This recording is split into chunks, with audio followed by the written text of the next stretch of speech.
What if the ordinary 5-cent coin in your pocket right now was actually whispering secrets from 1964? A coin so common it feels worthless, yet one that carries the weight of American history, hidden mysteries, and stories that could change everything you think about everyday objects. Imagine holding it in your hand. Cool metal, faint scratches from decades of journeys. But what if, just what if, this 1964 Jefferson Nickel wasn't just 5 cents? What if it held a story powerful enough to make your heart race? Stay with me, because by the end of this, you might never look at pocket change the same way again.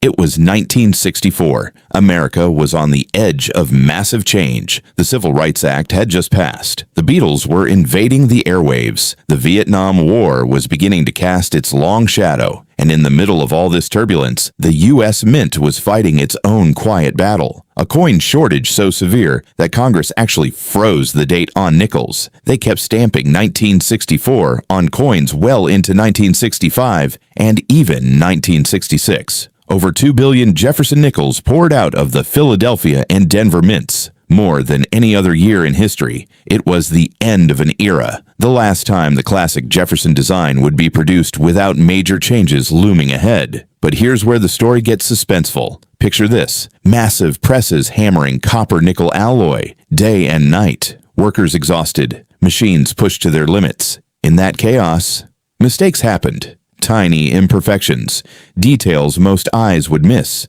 But for those who know where to look, those mistakes became treasures. Let's look closer at this coin. Really look. On the front, the obverse, we see Thomas Jefferson himself. Strong profile, wise eyes gazing forward, hair tied back in that signature cue. The words, "In God We Trust," curve along the left. Liberty. And the fateful year, 1964, on the right. Designed by Felix Schlag in 1938, it replaced the beloved Buffalo nickel. Schlag won a competition of 390 artists for just $1,000, but the mint made him revise Monticello multiple times until they got that perfect head-on view. Now flip it over, the reverse. Monticello, Jefferson's beloved Virginia home. You can almost feel the weight of history in those columns. A pluribus unum above, Monticello, and 5 cents below. United States of America circling the edge. But wait, lean in. There's something most people completely ignore. The steps at the base of Monticello, those 5 delicate steps leading up to the entrance. On most 1964 nickels, they're blurry, worn, or merged together from the pressure of striking. But on the rarest examples, the full steps versions, when all 5 or even 6 steps stand out sharp and clear, those coins tell a story of a perfect strike, a moment when the dies aligned just right in all that 1964 chaos. How rare are they? Extremely. And that's where the real suspense begins. Now, let's talk mint marks, because this is where collectors' hearts start beating faster. Look to the right of Monticello. If you see a small D, it's from Denver. Over 1.7 billion struck there. No mark at all. Philadelphia, over 1 billion. But here's the thing that keeps people up at night. In 1964, because of the date freeze and massive production, some coins show strange mint mark varieties, repunched mint marks, doubled dies, off-center strikes, tiny errors born in the frenzy of production that now sell for thousands to serious collectors. Imagine finding one in your drawer. Your hands tremble slightly as you examine it under light. Is that doubling on Jefferson's hair? Is the mint mark slightly off? The questions pull you in deeper, but rarity alone doesn't tell the full story. Condition is everything.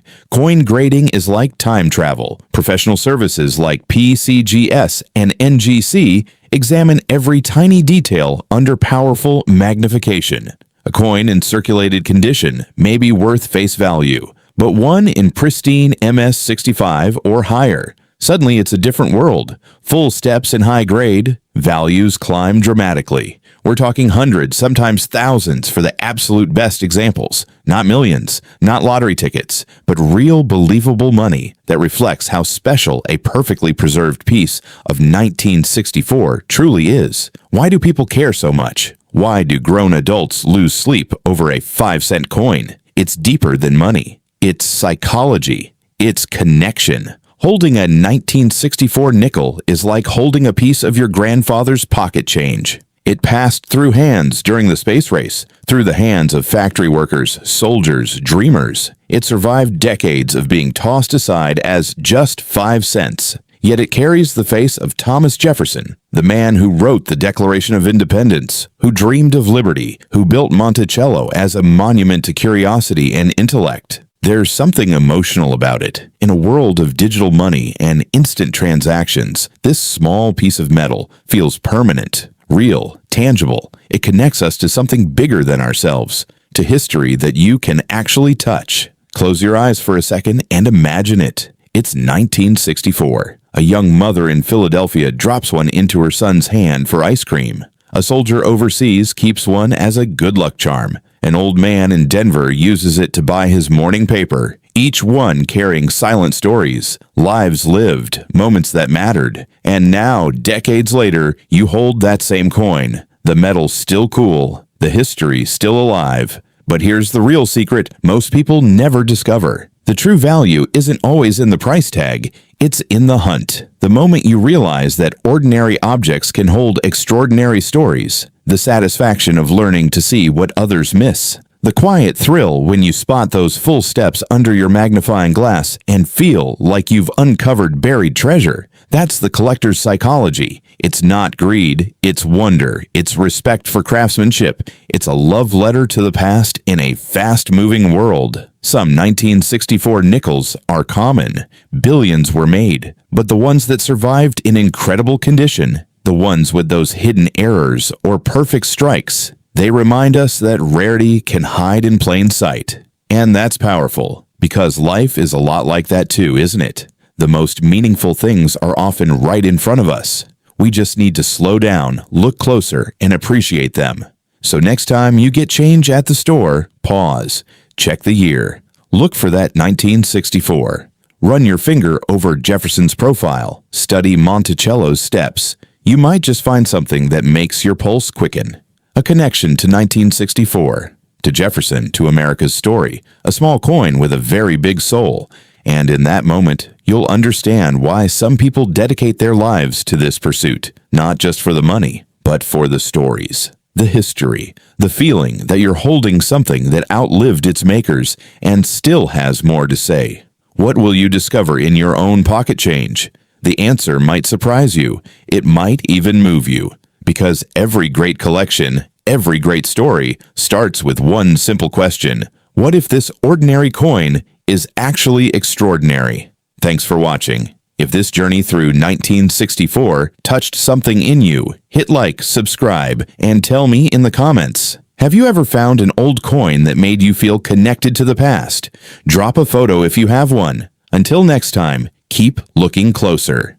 The past is still out there, waiting in the smallest places.